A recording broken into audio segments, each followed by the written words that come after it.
It might be a little early in the marathon to call this, but I gotta be honest. I believe that A Plumber for All Seasons might be one of my favorite Super Mario World hacks of all time.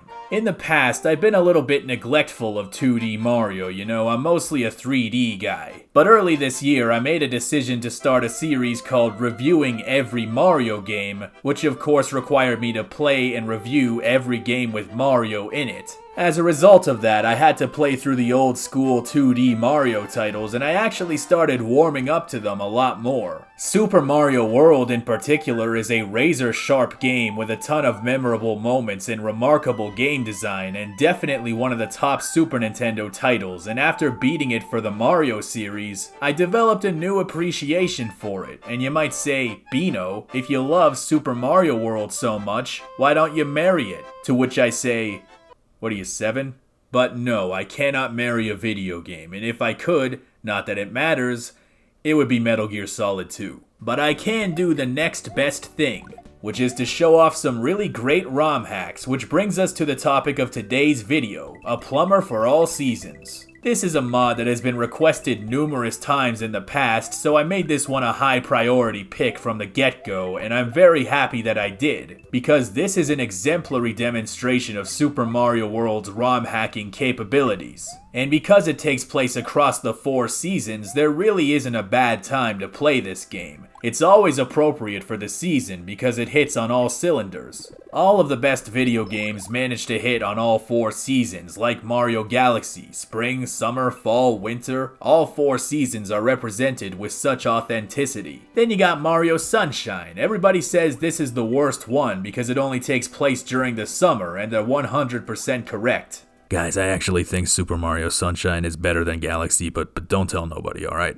The first thing you're going to notice about this game is the presentation. A Plumber for All Seasons is one of the most visually robust Super Mario World ROM hacks that I have ever seen in all of my years discussing this game. I know I tend to say walking around in a painting a lot whenever I describe a visually stunning video game world, but I mean, yeah, that really is how it feels. It would be incredibly refreshing to see such an inspired and immaculately realized art direction in an officially licensed video game, let alone a ROM hack like this. I would expect something like this from one of those unique art house indie games that they show at the Game Awards, you know what I mean? A remarkably wise decision on the part of this ROM hack was the removal of the time limit. Half of the beauty of this game is in its literal visual majesty, which is often so remarkable that you kinda just gotta stop and go, wow. So it's good that there's no time limit stopping you from doing that. In Donkey's video on Donkey Kong Tropical Freeze, he says, "Whenever I'm just shooting through a level, I feel guilty, like I'm not getting time to appreciate all the little details in the scenery." And that kinda sums up how I feel about this hack, I don't want to just punch through it, I want to take the time to appreciate the sights. In a game this pretty, it often kinda feels insulting to the developers to just blow through it without stopping to smell the roses.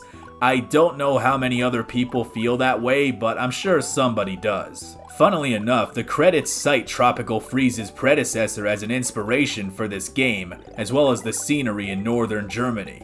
The backgrounds are better than anything I've seen out of Super Mario World, with a legitimate element of three-dimensionality, almost rivaling its own sequel, Yoshi's Island. But it's not just superficially improved environments and textures, enemies and items all have completely redesigned sprites and visual attitudes, suggesting of an entirely new world altogether. This is not just something that could pass as an unofficial sequel to Super Mario World, this is a creative deviation. It is remarkable just how effectively the Super Nintendo's graphical capabilities have been leveraged to create this incredible atmosphere.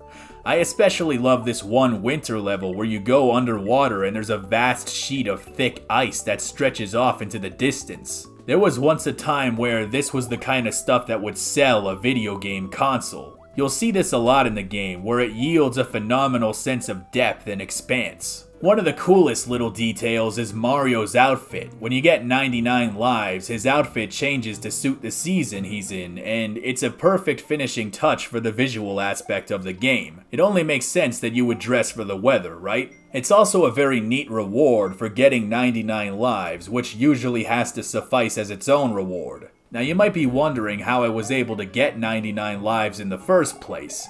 Well, you see, and don't tell anybody I told you about this, but on the first stage of the Autumn world, you can set up an infinite 1-up generator by kicking a Koopa shell into this gap while a dude off screen keeps kicking these big acorns at you. Yeah, that's right boys, I'll be here all week with my sick gamer strats, so don't forget to tell your friends. Now let's talk about the soundtrack, dude. The music in this game is like phenomenal, I mean it. This is some of the most pleasant and atmospheric stuff I have ever heard in a ROM hack.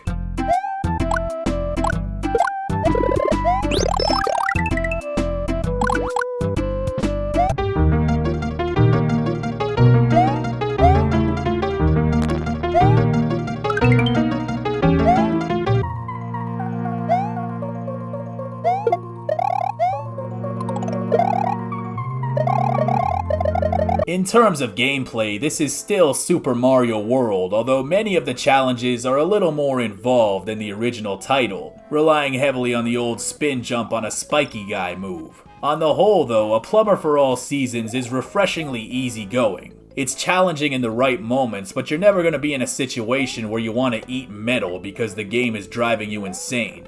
A lot of Super Mario World ROM hacks have frequent moments of obscene difficulty, and sometimes it's intentional, but there are other times where it feels more like an oversight. So it's always a nice change of pace to play one that doesn't make me feel like my brain is turning into soup. There are more environmental puzzles like this one with these jack-o'-lanterns that kill you if they're lit up, so you have to swap them. New and original boss battles, not the least of which is the visually dramatic Bowser fight. Just look at all the hatred in his eyes. That man is going to kill you and pour bacon grease down your kitchen sink. Replayability is a huge factor with this game. Every level has 5 of these special big coins, and if you find them all, you get some secret goodies. There are also secret exits hidden throughout the world, which encourages you to go back and look for it even after you've reached the end credits. Suffice it to say, you're gonna get a lot of mileage out of this one way or another. A Plumber for All Seasons is one of the most remarkable Super Mario World ROM hacks I have ever played. It's a technical showcase of the base capabilities of 30-year-old hardware, and if it were an official game, it would likely have gone down in history as one of the most visually impressive titles for the system, even in the face of what would have been some pretty unshakable competition. The audio design is comparably beautiful, and it combines it with a difficulty level that allows anyone to enjoy it, whether they're a speedrunner or a regular person who cannot comprehend the term half-A press. In short, it's an exemplary ROM hack, and I am happy that it was recommended to me several times. But if you're looking for a change of pace, tomorrow's game is on the exact opposite end of that spectrum. You could even say it's very chaotic. Merry Christmas, all!